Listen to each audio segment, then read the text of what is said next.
धाकड़ खबर, बेखौफ सुबह, बेबाक अंदाज।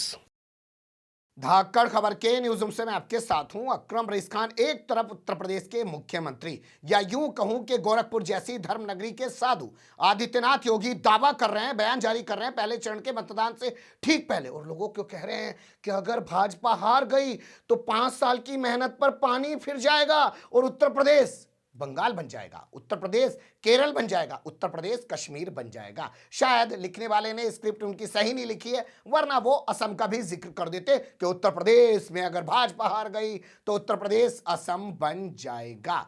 एक तरफ तो वो इस तरीके की बात कर रहे हैं, दूसरी तरफ अयोध्या यानी कि राम नगरी धर्म नगरी है, वहां के एक साधु सामने आए हैं। उन्होंने बयान जारी करके कहा है कि ममता बनर्जी के आने से उत्तर प्रदेश की धरती अपवित्र हो गई है। तो ये साधु दावा कर रहा है कि पूरे प्रदेश में गंगा जल छिड़क पाएगा, पूरे प्रदेश को पवित्र करेगा, क्योंकि ममता बनर्जी ने 2 मई के बाद जब चुनावी नतीजा आए तो 3 करोड़ हिंदुओं का कत्ल करवा दिया, यानी कि उनका मर्डर करवा दिया, यानी कि उनकी हत्या करा दी। क्या आपकी जानकारी है कि ममता बनर्जी ने 3 करोड़ हिंदुओं का कत्ल कराया है? नहीं जानकारी ना? दोनों बयान आपके सामने रखने जा रहा हूं और दोनों बयानों को एक संदर्भ में देखने की कोशिश कीजिएगा कि दोनों साधु हैं और किस तरीके की भाषा बोल रहे हैं। पहले बात करते हैं आदित्यनाथ योगी की।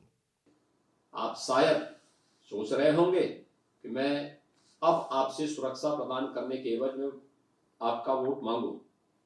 अपने निर्दोष नागरिकों को एक भयमुक्त जीवन और सुरक्षित वातावरण देना तो किसी भी सरकार की प्राथमिक धर्म है। आप हमें और किस लिए चुनते हैं? आज मुझे कोई चिंता है तो केवल एक कि जिन जिन दंगाइयों और आतताइयों पर अंकुश लगा है वे सब अब मचल रहे हैं। आतंकी बार बार धमका रहे हैं कि जरा सरकार आने दीजिए, सावधान रहिए, आप चूके तो 5 साल की मेहनत पर पानी फिर जाएगा। और इस बार उत्तर प्रदेश को कश्मीर, बंगाल और केरल बनते देर नहीं लगेगी। आपका वोट मेरे 5 वर्ष की तपस्या पर आपका आशीर्वाद तो है ही, पर यह भी ध्यान रहे कि अब वोट आने वाले वर्षों में आपके भयमुक्त जीवन की गारंटी भी बनेगा। सुन लिया आपने आदित्यनाथ योगी को। आदित्यनाथ योगी कह रहे हैं 5 साल की मेहनत पे पानी फिर जाएगा, केरल बन जाएगा, बंगाल बन जाएगा, कश्मीर बन जाएगा। इस पूरे मामले को लेकर केरल के मुख्यमंत्री पिनराई विजयन सामने आए। उन्होंने ट्वीट करके कहा है कि अच्छा होगा अगर उत्तर प्रदेश केरल बन जाएगा तो लोगों को A क्लास की शिक्षा मिलेगी। 100% शिक्षित लोग हमारे पूरे भारतवर्ष में केरल में ही रहते हैं। लोगों को A क्लास की स्वास्थ्य सेवाएं मिलेंगी। आप जानते हैं कितना बुरा हाल हुआ कोरोना के दौर में, लेकिन सबसे बेहतर स्वास्थ्य व्यवस्था जो निकल के आई वो केरल राज्य की निकल के आई। साथ ही उन्होंने कहा कि धर्म के नाम पर, जाति के नाम पर लोगों की हत्या नहीं की जाएगी, सबको समान जो है अधिकार यहां पर मिलेगा, सम्मान मिलेगा। इस तरीके से उन्होंने कहा है कि अच्छा है उत्तर प्रदेश केरल बन जाए। इसके अलावा जयंत चौधरी जो आरएलडी के मुखिया हैं और समाजवादी पार्टी के साथ गठबंधन करके चुनाव लड़ रहे हैं, और आज पहले चरण का जो मतदान हो रहा है 11 जिलों की 58 सीटों पर, वो उन्हीं के क्षेत्र में हो रहा है। इस क्षेत्र को उनका गढ़ माना जाता है। उन्होंने क्या कहा है कि अच्छा है कि अगर ये कश्मीर बन जाए, अच्छा है ये केरल बन जाए, अच्छा है ये बंगाल बन जाए, क्योंकि कश्मीर में जो उत्तर प्रदेश के मुकाबले पर कैपिटल इनकम है वो 2 गुनी है। इसके अलावा बंगाल में पर कैपिटल इनकम जो है वो 3 गुना है, और केरल में 7 गुना, यानी कि उत्तर प्रदेश से 7 गुना ज्यादा पैसा कमाता है केरल का आदमी। बंगाल का आदमी 3 गुना ज्यादा कमाता है और कश्मीर का आदमी 2 गुना ज्यादा कमाता है। लेकिन हमारा यहाँ पे ये कहना है कि आदित्यनाथ योगी क्या ये भूल गए कि पिछले 2-2.5 साल से जम्मू कश्मीर पर तो इन्हीं का कब्जा है। जब से आर्टिकल 370 में इन्होंने बदलाव किया है, उससे पहले वहां पे सरकार से अलग हो गए थे महबूबा मुफ्ती थे। तो ऐसे दौर में वो कश्मीर को क्या बताना चाह रहे हैं? क्या नरेंद्र मोदी के कश्मीर पर, क्योंकि भैया जब केंद्र की हुकूमत है तो यही कहा जाएगा कि नरेंद्र मोदी का जम्मू कश्मीर, क्योंकि वहां पे मुख्यमंत्री तो है नहीं। मनोज सिन्हा को बना के एलजी वहां पे बैठा रखा है, लेफ्टिनेंट गवर्नर वहां पे बना के बैठा रखा। तो क्या आदित्यनाथ योगी नरेंद्र मोदी के, अमित शाह के जम्मू कश्मीर पर सवाल खड़े करने, क्या ये उन्हें शोभा देता है? क्या अमित शाह और नरेंद्र मोदी उनके इस बयान को इस तरीके से देखेंगे, समझेंगे और उनके खिलाफ कोई एक्शन लेंगे? खैर जाने दीजिए, बात कर लेते हैं अयोध्या यानी धर्म नगरी के साधु की।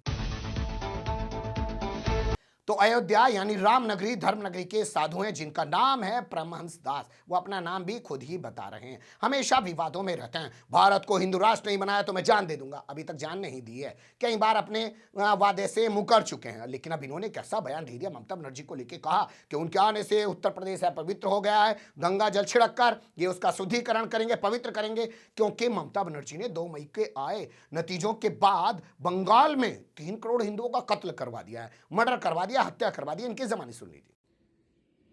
ममता बनर्जी के उत्तर प्रदेश से जाने के बाद में मैं अयोध्या से तपस्वी छावनी पीठाधीश्वर जगत गुरु परमहंस आचार्य गंगा जल छिड़कवा करके और पवित्रीकरण कराऊंगा उत्तर प्रदेश का। क्योंकि वेस्ट बंगाल की सीएम ममता बनर्जी उत्तर प्रदेश में देश विरोधी गंदगी फैलाने आई है। और जिस तरह से 2 मई को चुनाव परिणाम घोषित होने के बाद में ममता बनर्जी ने रोहिंग्या आतंकवादियों को छूट दे करके 3 करोड़ से ज्यादा हिंदुओं की हत्या करवाई है, जो वहां के महामहिम राज्यपाल खुद कह रहे हैं कि लाखों हिंदुओं का घर लूट लिया गया, लाखों हिंदुओं की हत्या कर दी गई, लाखों हिंदू बहन बेटियों का बलात्कार किया गया। और जो लाखों हिंदू पलायन करके जंगलों में छिपे थे, वो महामहिम राज्यपाल से कह रहे थे कि क्या भारत में बिना इस्लाम कबूल किए जीने का कोई दूसरा मार्ग नहीं। सुन लिया आपने। अब क्या ये साधु पूरे उत्तर प्रदेश में गंगा जल छिड़कवाएंगे? क्या इनके बस में है पूरे उत्तर प्रदेश के अंदर गंगा जल छिड़कना? सोचिए एक मुख्यमंत्री के बारे में जो एक ब्राह्मण समाज से ताल्लुक रखती हो, और आप जानते हैं उन्होंने अपना गोत्र भी बताया था, एक महिला के बारे में किस तरीके की इनकी सोच है। इसके अलावा कितना बड़ा झूठ ये सीधे तौर पर बोल रहे हैं कि 3 करोड़ हिंदुओं की हत्या करवा दी ममता बनर्जी ने। कुछ भी बोल देते हैं, मुंह के आगे खुला मैदान है। लगता है सब के सब प्रभावित हैं, इंस्पायर्ड हैं, मुतासिर हैं आदित्यनाथ योगी से। इन सबको लगता है कि जब आदित्यनाथ योगी ने कहा कि अगर एक हिंदू लड़की का बलात्कार हुआ तो कब्र से निकाल निकाल के 12-12 का बलात्कार करेंगे, अगर एक हिंदू का मर्डर हुआ तो 10-10, 12-12 मुसलमानों का कत्ल करेंगे, हत्या करेंगे उनकी।